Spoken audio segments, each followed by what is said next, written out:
The Coast Guard sharing this video from summer interdictions that they say will lead to safer streets for South Floridians and potentially all Americans.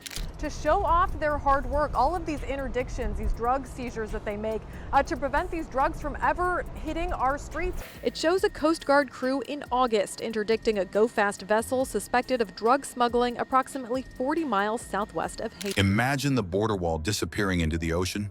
No fence, no checkpoint, just open waves. That's where over 350 cartel boats decided to test American resolve, charging at high speeds, ignoring commands, and even ramming patrol vessels. What they didn't expect was the U.S. Navy, Coast Guard, and federal forces operating as one, ready to shut them down with drones, radar, and even warning shots across the bow. So how do you stop a billion-dollar cartel fleet at sea and do it without a single American injury? Stick with us because the answer is shocking. Before we move on, I'd like to ask you a small favor. If you appreciate this content, please take a second to like this video and subscribe to the channel. Over 98% of you watch the videos without subscribing. It costs you nothing, but it makes a huge difference to us. So did you click the subscribe button? Great, thank you so much. Now back to the video. We are surging additional cutters, aircraft, and tactical law enforcement teams to the eastern Pacific Ocean to hunt. Offloading more than 77,000 pounds of illegal narcotics at Port Everglades, the largest single drug offload in the Coast Guard's history. Down, interdict, and board these suspected smugglers, all in support of Operation Pacific Viper. It was a good day for the U.S. expected drug loads across deserts. What it didn't expect was waves of cartel boats blitzing the coastline at 50 knots. For years, smugglers were funneled through land routes where fences, surveillance cameras, and armed patrols were waiting. Smugglers were forced to get creative, and when radar towers and infrared drones began locking down desert crossings, they shifted their focus to the ocean.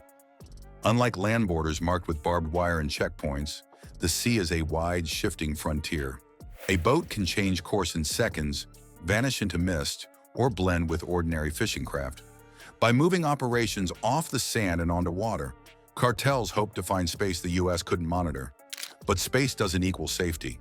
Since that shift, there have been more than 350 maritime encounters between cartel crews and U.S. forces. These aren't quiet handoffs in hidden coves.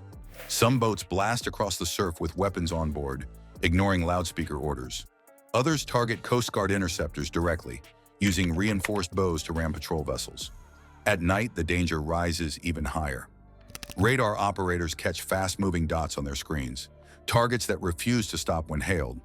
That sparks blacked-out chases through open sea, where crews race side by side at lethal speeds under total darkness, guided only by sensors and night vision. One mistake at those speeds can send men into freezing water with no time to survive. Cartel boats themselves look less like fishing skiffs and more like stripped-down military craft. Many carry twin or even triple outboard engines, capable of pushing them to highway speeds over water. Crews trained by former special forces, soldiers know how to handle the violent recoil of waves at that pace. They weave through whitecaps, zigzagging in tight turns to throw off pursuit. Engines scream and spray arches behind them as they ride just inches above the ocean surface, operating more like racecraft than smugglers. Timed right, they can slip through waves without losing momentum and vanish toward hidden inlets. Cocaine ever seized by the Coast Guard. There are almost 62,000 pounds of cocaine and 14,000 pounds of marijuana. $1 billion. The Coast Guard official says that there's enough cocaine here to kill every person in the state of Florida. The Coast Guard says it seized all of this during 19 busts in the Pacific Ocean and Caribbean Sea. Pursuing them takes equal precision. It isn't just speed, it's combat maneuvering, where wrong moves can flip a vessel or rip its hull apart. That's where decision-making becomes life or death for U.S. patrols. The playbook begins with commands projected at full volume across the water. If ignored, the next step is warning shots to force a stop. Still ignored, disabling fire is aimed not at people, but at powerful engines thrashing in the stern. Hitting a moving motor from another unsteady vessel is no small task, yet this is often the cleanest way to end the chase. A broken engine slows a smuggler's boat to a stop, leaving agents able to close in before more violence erupts. Each of these steps demands judgment in seconds. Waiting too long risks losing the target. Too short risks casualties. The ocean turns simple arrests into combat the moment smugglers refuse commands.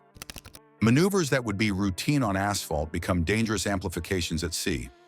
Agents borrow techniques from car chases like pit-style turns, but everything is riskier when performed on unpredictable waves. Push too hard and the smuggler spins out, but so can the pursuing vessel. Every chase involves the possibility of capsizing, of crews being thrown clear in the middle of an operation.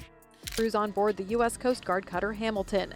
It includes more than 60 pounds of cocaine and nearly 16,000 pounds of marijuana. Left Venezuela. Altogether, the Coast Guard reports the contraband is worth more than $473 million on the street. Transnational criminal organizations, the very same groups that are pushing fentanyl and other deadly substances to our communities. Yet amid all of this chaos across hundreds of confrontations, not one U.S. agent has been injured.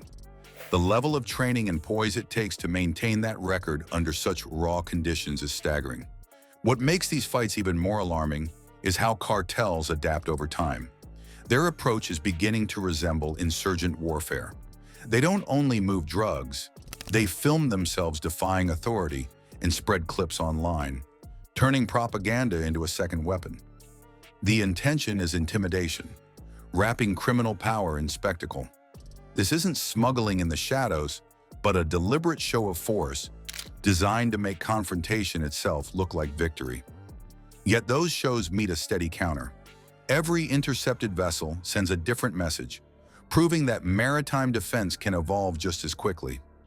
The ocean has become a battlefield no less contested than deserts. And when cartels thought they'd found an undefended route through open water, they didn't anticipate the U.S. response. Layers of aerial eyes, surface patrols, and military cooperation have tightened the net over coastal waters.